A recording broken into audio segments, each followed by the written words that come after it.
तनाव से छुटकारा कैसे पाएं? भोपाल शहर में आकाश नाम का एक लड़का रहता था, जो एक मिडिल क्लास फैमिली से था। घर में माता पिता के अलावा और कोई नहीं था। आकाश बचपन से ही होशियार, मेहनती और आज्ञाकारी था। आकाश स्कूल में क्लास टीचर का इकलौता पसंदीदा छात्र था, जो घर में भी अपने माता पिता की बात मानता था। स्कूल में होशियार और हमेशा अच्छे अंकों से पास होता था। आकाश अब बड़ा हो गया था और स्कूल से कॉलेज में जाने वाला था। स्कूल से कॉलेज में एडमिशन मिलने के कुछ दिनों के बाद ही आकाश के स्वभाव में बहुत ही बदलाव आ गया था। स्कूल में अच्छे अंकों से पास होने वाला और माता पिता की बातों को मानने वाला आकाश अब न तो माँ बाप की सुनता था और न ही अच्छी तरह से पढ़ाई करता था। उलट माँ बाप से झूठ बोलकर पैसे ले लिया करता था। अचानक आकाश में हुए ये बदलाव देखकर सभी अचंभित हुए कि यह लड़का इतना बदल कैसे सकता है।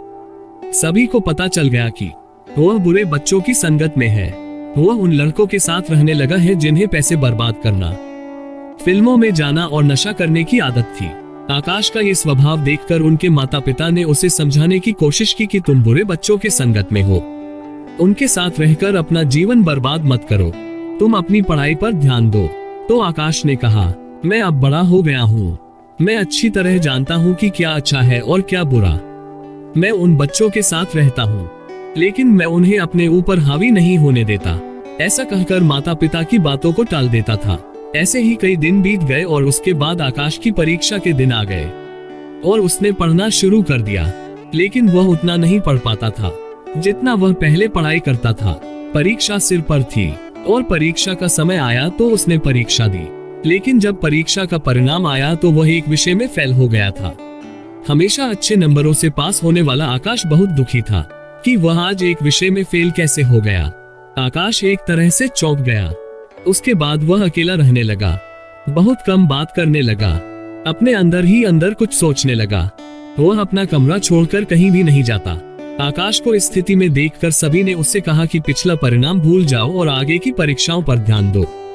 लेकिन वह अब भी किसी की सुनने को तैयार नहीं था और खुद को दोष दे रहा था, क्योंकि इस वक्त आकाश पर तनाव का असर ज्यादा था। एक दिन उनके स्कूल के शिक्षक को आकाश के बारे में पता चला, जो उसे सर्वाधिक पसंद करते थे। जिसके बाद शिक्षक ने उससे मिलने का फैसला किया और अगले दिन उन्होंने अपने पसंदीदा छात्र आकाश को अपने घर बुलाया। अगले दिन आकाश अपने गुरुजी को मिलने आया। तब उनके गुरुजी बाहर आंगन में लकड़ी की आग के पास बैठे थे। उसी समय आकाश भी उनके पास जाकर बैठ गया। गुरुजी और आकाश के बीच कुछ समय तक सन्नाटा रहा। वह आपस में कुछ नहीं बोले। कुछ देर बाद गुरुजी ने जलती हुई आग में से एक कोयला निकालकर जमीन पर फेंक दिया। थोड़ी देर बाद आग से जलने वाला कोयला बुझ गया। फिर थोड़ी देर बाद गुरुजी ने बुझे हुए कोयले को वापस आग में डाल दिया और कुछ ही समय में कोयले में फिर से आग आ गई।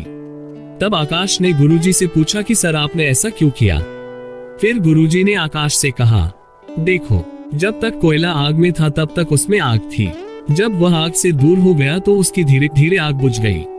लेकिन जब उसी कोयले को वापस आग में डाल दिया गया तो फिर से बुझे हुए कोयले में आग लग गई और गर्मी भी दे रहा है।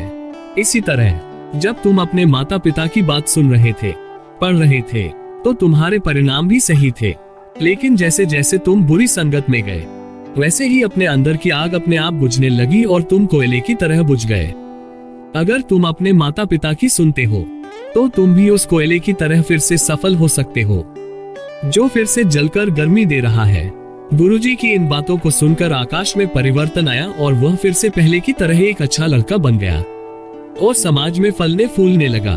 तो दोस्तों, इस कहानी की तरह ही तनाव के वक्त हमें अपनी बातों को दोस्तों के साथ, परिवार वालों के साथ साझा करना चाहिए, ताकि हमें सही सलाह मिल सके, क्योंकि किसी की अच्छी सलाह हमें तनाव मुक्त कर सकती है और हमारी जिंदगी बर्बाद होने से बच सकती है। दोस्तों, अगर आपको ये कहानी अच्छी लगी हो तो वीडियो को लाइक करें और अगर आप पहली बार इस चैनल पर आए हैं तो स्टोरी के चैनल को सब्सक्राइब करके बेल आइकन को प्रेस कर ले, ताकि ऐसी ही कहानियों का नोटिफिकेशन आपको सबसे पहले मिल जाए। Thank you for watching.